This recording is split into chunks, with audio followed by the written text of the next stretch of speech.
What's up, guys? Here we are, the first tournament, it's 2021 season, Bassmaster Elite Series here on the St. John's. We got a day off. We got a day off to kind of contemplate and think about what we're doing tomorrow. But, you know, I want everybody to think of one story, the one story of the one fish that got away that meant the most to you in your Elite Series career. Or any career, I'm sorry, not just Elite Series, but anything. But I'm going to ask these same questions to Mr. Ed Loughran, Mr. John Cruz, and Mr. Bryan Schmitt over here. And I'd love to hear their story behind it.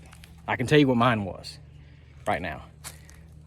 2 years ago, right here, St. John's River, Bassmaster Elite Series.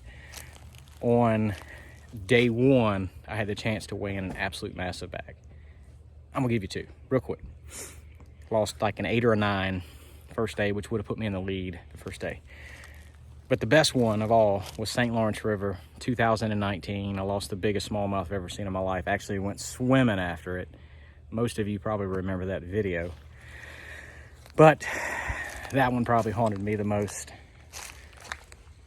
Let's start off with Mr. Ed Loughran, who has never lost a fish, so he's having to make something up. So, Mr. Ed, I'm going to ask you the same question. One fish in your career that you've lost in a tournament that haunts you the most, let us know. Well, it was the James River, a Bassmaster Open a number of years ago. The James River, I believe, was the last tournament of the year. And it was near the end of the day, on the second day, and flipped into a cypress tree. And my co-angler, he wasn't looking, but I flipped into the cypress tree, went around and around, finally got it in the right nook with the way the tide was moving. Fish hit it, a D-bomb, and set the hook. I had braided line, good rod, good reel. Pulled the fish up, and it was probably about a 3.5 pounder, and it just instantly came up, spun, shook, and came off. And it took all of about 1 second for that all to happen. And my co-angler wheeled around and said, "What was that?" And I said, "That was the Elite Series going right back in the water." And that year I finished the year and missed making the Elites by just 2 or 3 spots that year. And that fish right there would have done it. Oh, but he's here. Hey, you make it eventually. If you bang your head against the wall enough times, eventually something's going to break. Fortunately for me, it was the wall. Hey, it all happens, but the good ones, they'll get here eventually. That's a good one. Let's see if there's any 12 pounders in John Cruz's bag that could have been in his bag, because everybody knows he catches the big ones. Of course, there's a picture of one that he caught here 2 years ago, right there. So, John, I'm going to ask you the same question. Yeah. One fish in your career that still haunts you today that you lost, and what it meant to you. Two. I'll tell you 2 quick stories. One was a fish that I saw. The other one was a fish that I never saw. The one that I didn't see was during the tournament that I won out in California. That place is known for having teeners, 13, 14, 15 pounders. During that tournament, I caught, I think it was like 7 or 8 fish that were 7 pound, in the 7 pound range. And I hooked one that I never moved that was like a different species of fish. And when it took off, I never had it hooked. So that's one, I don't know how big it was, but I bet a large sum of money it was a teener. So I don't know if I'll ever hook one of those actually again. But, you know, this fish right here was an 11.2. We were at Gunnersville one year.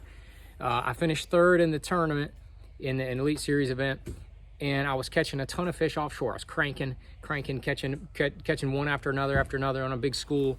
And then I hooked into one, and I thought, it's another 2.5, 2 3/4 pounder. I already had about 20 pounds in the boat. So I'm reeling. And then I realized this fish is quartering to me, and I'd never caught up to the fish. And I thought, uh-oh, this fish may be bigger.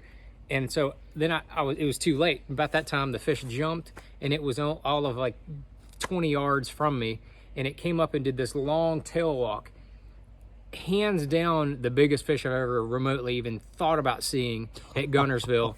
It was bigger than this fish right here. It was between 11 and 12. I mean, the whole fish came out of the water, shaking his head. My little John Didi shot right out of his mouth. because I never got a good hook in that fish. It was, that day I had over 25 pounds. And if I'd have had that fish, I'd have had well over 30. And that would have been in May. That would have been ridiculous.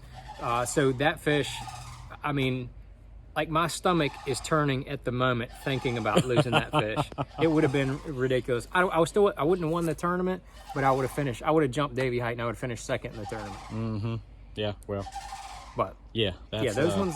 Yeah, they're laughing at you over there, you hear? Yeah, Yeah. Sandhill cranes. Yeah. They think it's funny. They do think it's funny. It's not funny. It's not funny. Bro, Losing. it's not funny, bro. It's not funny. Quiet down. Hopefully, you can redeem yourself this year at Gunnersville, because that fish is probably still out there. More of those 11-pounders. That's right. To come. Here we go. Now for the champ. My man, Bryan Schmitt. The cranes are laughing still. Cranes are laughing at us.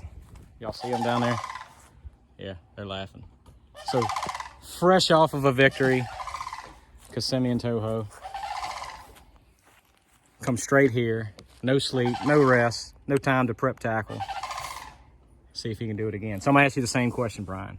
One fish that still haunts you today in your tournament career, long tournament career, give it to us.